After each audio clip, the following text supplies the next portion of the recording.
Hello everyone, welcome back with another mini blog. সকাল সকাল তাড়াতাড়ি করে কাজ বাজ সেরে রান্নাটাও করে নিয়েছিলাম।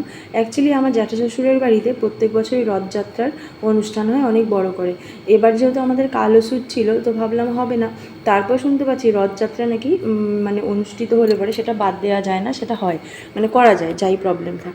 তো জ্যাঠাদের বাড়ি এটা হবে, আর আমার আগাগোড়া মানে আগে থেকে কোনো প্ল্যান ছিল না যে যাব। তো এবার হঠাৎ করে প্ল্যান হয়েছে যে যাব। তো আমি সকাল সকাল তাড়াতাড়ি করে সব কাজ বাজ ছেড়ে রান্না বান্না করে রেডি হয়ে গেছিলাম।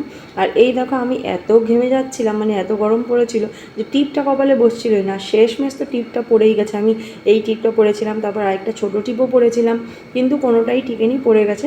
বেশিরভাগ আমি সিঙ্গার দিয়েই টিপ পরি, কিন্তু সেটাও থাকবে না যেহেতু আমি অনেক ঘেমে যাচ্ছিলাম। আর একটা ছোট্ট প্রবলেমের জন্য আমি এখানে শাড়ি পরে যাইনি, নাহলে আমি প্রত্যেক বছর শাড়ি পরেই যাই। এই দেখো জ্যাঠাদের বাড়ি পৌঁছেও গেছিলাম, কিন্তু আমি প্রত্যেকবার আমি যখনই জ্যাঠাদের বাড়িতে যাই আগে জ্যাঠাদের বাড়িতে না গিয়ে আগে দাদার বাড়িতে যাই, মানে জ্যাঠার ছোটো ছেলের বাড়ি। সেখানে আবার দিদিভাইয়ের হাত ভেঙে গেছে, তো আগে দিদিভাইয়ের সঙ্গে দেখা করবো।